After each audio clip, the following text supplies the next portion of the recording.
My husband was the husband you wanted. He was the husband who thought you were the most beautiful girl in the world, and you believed him, which is amazing. And he was such a lover and such a family man and such a friend. And I miss him, and we miss him. And I can't talk enough about how great my husband was, and I will continue to talk about how great he was. And I hope you continue to talk about how great the person was that you lost, because they were here and their story deserves to be told.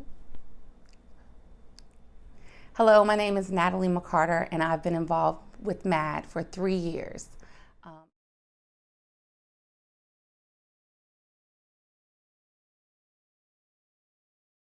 Right now.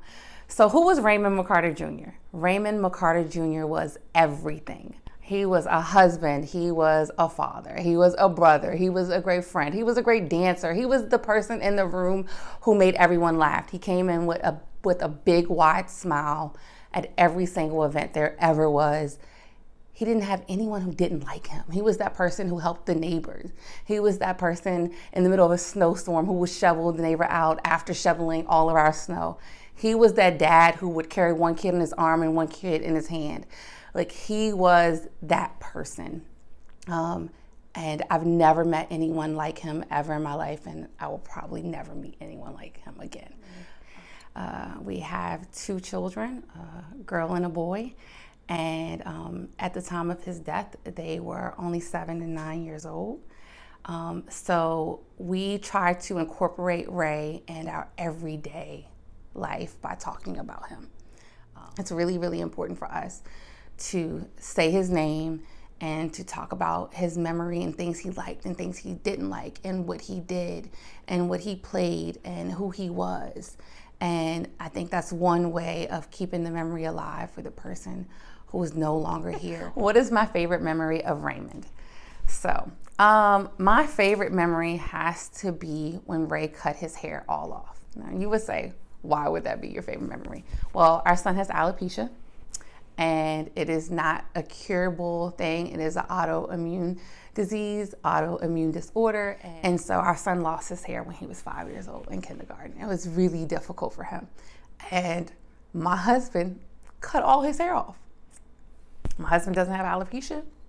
He had a full head of hair and he cut it all off. That is absolutely my favorite memory. And if you ask my son, this is absolutely favorite memory, because he said, "You're bald, I'm gonna be bald too. We'll be bald together." And he smiled the whole time. He smiled through it. You know, I really don't know what he was feeling inside, but he said, "It's okay, buddy, it's just hair. It's just hair." And I mean, my son to this day remembers that, and my son is still bald. And every now and then his hair goes back and then it goes away. And he said, "Well, Daddy was bald too." That's absolutely my favorite memory of my husband. You know, I encourage you to seek people like yourselves. If you lost your son, you know, talk to people who've also lost a child. If you lost a parent, talk to people who've lost a parent. You know, their journey, they're going to be the only person who really understands that journey, because you don't move on. And I tell people this all the time, we're not moving on. You can't move on from that. We're moving forward. You know, you wake up and your world has stopped, but the world keeps turning and everyone else continues to go, and you have to move forward in the world. For Raymond, of course, because he was killed by a drunk driver, being a part of MAD has been really, really important in my journey, meeting people who've lost people due to the negligence of someone getting behind the wheel and driving while intoxicated has just been really helpful in my journey. It's been helpful in the advocacy that I want my kids to know that we can continue to do, that we can continue to change laws, that we can make stricter laws, that we can make people afraid if fear is what is needed to actually do this or just change things. Speaking about what happened, I mean, it's necessary. It's necessary to talk about what happened in hopes that it doesn't happen again, in hopes that it doesn't happen to someone else, in hopes that someone will hear this and go, wow, maybe I should stop drinking and driving. So triggers, what do I find is the best way to handle situations when someone invalidates my feelings? during your grief journey, it's really hard for people to sometimes understand where you are or to understand what you're thinking or what you're going through. And that's okay. And I've had to realize that that's okay. I think the biggest thing for me is realizing that I don't need anyone to validate how I feel. I don't need anyone to validate what I'm doing. And that is going to keep me moving forward and hopefully moving forward and living a positive and happy life and a full life, which is already hard because I lost the person that I love the most. So I think one of the biggest things I remember is like not being able to smile or not wanting anyone to take a picture of me smiling. This was really hard for me because I remembered the first time after my husband passed away that I wanted to smile. It was at my son's basketball game. He was doing really well and I was so proud of him. And as his mom, that made me want to smile. Then I felt guilty for wanting to smile because how could I possibly be happy without the person I love the most here to smile with me? And then what would other people think? What if someone took a picture and they saw me smiling? And with the world of social media, they would think, oh, look, she's happy. I don't know. I struggle with that. I didn't want anyone to think I could possibly be happy. I think it's okay. Don't we want to be happy in life? Wouldn't the person we lost want us to be happy? Smile. If you feel like smiling and you feel a joyous moment, smile. Please smile because everyone knows that you're struggling and that you have sad moments. And if they don't know, who cares? Who cares? It's about you and it's about you moving forward and you being strong enough and resilient enough to continue on in your journey. And that is what's most important. So grief is an everlasting journey. And the best thing we can do to heal in that journey is to be open with the way we feel, to talk about the way we feel, and when we need a moment, to take the moment and to take care of ourselves. I like to figure out, I like to think about what I like to do and put things on my so-called bucket list. It's inevitable that one day we will no longer be here.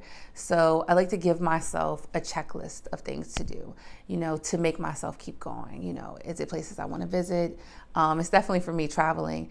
And I encourage the kids to think of things they want to do. We have to think of the future, and that helps us to move forward. What are words of hope and encouragement that I would give someone who is fresh in the healing journey? It is not a straight line. It is not completely uphill. It is not completely downhill. It is definitely up and down, up and down, up and down. Sometimes you will feel like I can't move. It's no way I can move. I can't get out of bed. I don't want to eat. I don't want to do anything. I don't want to talk. And that's okay. I remember the first time actually getting out of bed and I was talking to my sister and I was saying, wow, I can't do anything. I can't do anything. She said, you got out of bed today, right? And I said, yeah. And she said, that's a win. That is a win. And you count that.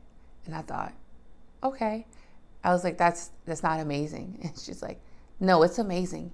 You got out of bed today. Count your wins. And I think those words, count your wins, that has stuck with me ever since she said it the very first time. And I think that's how I want to encourage you in your healing journey. Count your wins. Count your wins. Did you feed the kids? When? What? Did they get to school? When? Did you get up and get dressed? When? Anything. Did you open the blinds today? When? Count your wins, because those wins will move you forward in your journey. This journey is everlasting, and that you're going to feel happiness and joy some moments and some days, and some days you're going to feel sadness and you're going to feel pain, and it's moment to moment. At 9 o'clock, you could feel great, and at 9:05, you could feel like crap, and that's real, and that's real life. And sometimes we forget the realness of life, and it's okay. Reach out to someone when you need, talk to someone when you need. Know that you have people to support you, and that there's groups like MAD, and there's advocates out there to help you through things. There's people who've also lost someone that you can talk to. So I encourage you to get the help you need when you feel like you need it, and when you feel like you just want to lay there, lay there. And when you feel like you want to do something, do something.